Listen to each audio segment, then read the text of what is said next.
মৰমৰ ছাত্ৰ ছাত্ৰীসকল আজি আলোচনা কৰিম অসম জাতীয় বিদ্যালয়ৰ ক্লাছ 8ৰ অনুশীলনী 7ৰ এৰ 9 নম্বৰ প্ৰশ্নৰ পৰা 9 নম্বৰ প্ৰশ্নত কৈছে তলৰ বৰ্গ সংখ্যাবোৰক 1ৰ পৰা আৰম্ভ কৰি ক্ৰমিক অযুগ্ম সংখ্যাৰ যোগফল হিচাপে প্ৰকাশ কৰা মানে আমি বৰ্গ সংখ্যা 1ৰ পৰা আৰম্ভ কৰি ক্ৰমিক অযুগ্ম সংখ্যাৰ যোগফল হিচাপে প্ৰকাশ কৰিব লাগে কি দিয়া আছে 64 81 100 121 144 একেটাক আমি 1ৰ পৰা আৰম্ভ কৰি অযুগ্ম সংখ্যাৰ যোগফল হিচাপে প্ৰকাশ কৰিম যেহেতু আমি অযুগ্ম সংখ্যাৰ ক্ৰমিক সংখ্যাবোৰ যোগফল হিচাপে প্ৰকাশ কৰিম গতিকে আমি অযুগ্ম সংখ্যাৰ পৰা আৰম্ভ কৰিম 1 + 3 + 5 + 7 অযুগ্ম সংখ্যা এটা লিখিবা 9 + 11 + 13 + 15 এইকেইটা যোগ কৰিলে আমি কিমান পাম 64 পাম তাৰপিছত আছে আমাৰ 81 টো সবা 1 যোগ এখিনিলৈকে 64 এখিনিলৈকে লিখি ল'বা চেম 3 + 5 + 7 + 9 + 11 + 13 তাৰপিছত আছে +15 তাৰপিছত 15 পিছত এখন 64 গ'ল তাৰপিছত কি হ'ব 17 তাৰপিছত কিমান হ'ব 17 যোগ কৰিলে হ'ব কিজন 64 ৰ লগত যদি 17 যোগ কৰোঁ আচ্ছাৰে 11 6 কি 7 81 হৈছে গতিকে এইখিনিলৈকে ইয়াৰ পিছত আছে 100 মানে তোমালোকে 81 লৈকে লিখি ল'বা এইখিনিলৈকে 1 প্লাছ একদম সহজ এইখিনিলৈকে লিখি ল'বা 1 + 3 + 5 + 7 + 9 + 11 15 + 17 তাৰপিছত কিমান হ'ব 19 81 লগত 17 লৈকে লিখিছোঁ 19 যোগ কৰি লৈছোঁ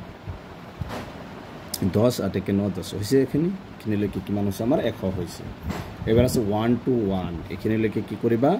লিখি ল'বা 19 লৈকে 1 3 5 8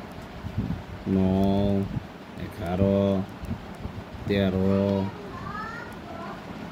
15 17 যোগ 19 এইখিনিলৈকে 100 ইয়াৰ পিছত অযুগ্ম সংখ্যাটো কিমান 21 মানে 121 এইটো হৈ গ'ল তাৰপিছত আছে 144 এইখিনিলৈকে লিখি ল'বা একদম 19 লৈকে 1 + 3 + 5 + 7 + 9 + 11 + 13 তাৰপিছত 15 + 17 + 19 + তাৰপিছত কি লিখিবা 19 পিছত অযুগ্ম সংখ্যাটো 21 তাৰপৰত কেইটা আছিল তোমাৰ 121 লৈকে আছিল 21 যোগ কৰক 2 4 কিমান হ'ল 142 লৈকে হ'ল নেকি আগতো মানে 121 লৈকে আছিল এবাৰ 21 পিছত কিমান হ'ব 23 ইয়াৰ লগত 23টো প্লাছ কৰি দিবা 3 * 4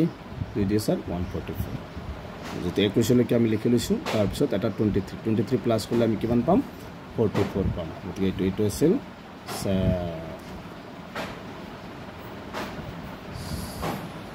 9 নম্বৰটোৰ এনচাৰ 9 নম্বৰ কুৱেশ্যনত এইটোৰ এনচাৰ 10 নম্বৰত কৈছে যোগ নকৰাকৈ মান ওলোৱা প্ৰথম nটা ক্ৰমিক অযুগ্ম সংখ্যাৰ যোগফল = n² এই ধৰ্মটো প্ৰয়োগ কৰিবা চাবাও এনেকৈ এইটো অযুগ্ম সংখ্যাৰ ক্ৰমিক যোগফল হিচাপে দিয়া আছে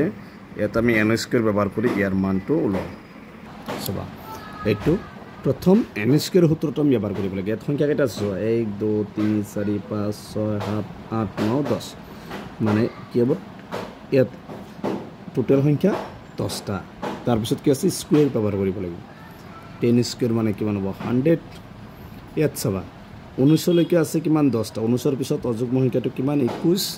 তাৰপিছত 23 মানে আৰু দুটা যোগ কৰিবা 10ৰ লগত 2 যোগ কৰিলে কিমান হ'ব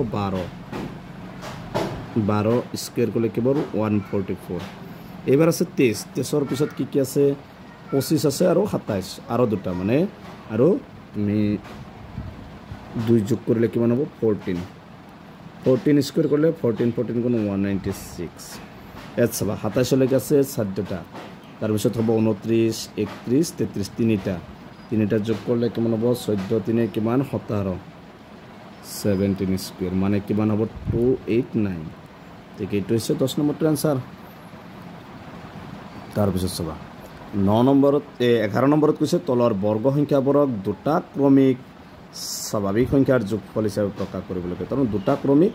স্বাভাৱিক সংখ্যা দুটা সংখ্যা যাতে যোগ কৰি আমি প্ৰথমে 81 পাওঁ তাৰপিছত 121 69 225 এটা প্ৰথমটো চাবা কি দুটা বৰ্গ সংখ্যা যোগ কৰিলে আমি 81 পাম যদি আমি 40 লগত প্লাস 41 কৰো আমি কিমান পাম 81 পাম কাৰণ 40 আৰু 40 80 আৰু প্লাস 1 মানে 81 তাৰপিছত 121 মানে কোন দুটা সংখ্যা যোগ কৰিলে 121 হ'ব আমি জানো 60 60 কিমান 120 মানে 60 যোগ 61 এটো হৈছে 121 তাৰপিছত 169 টো হ'ব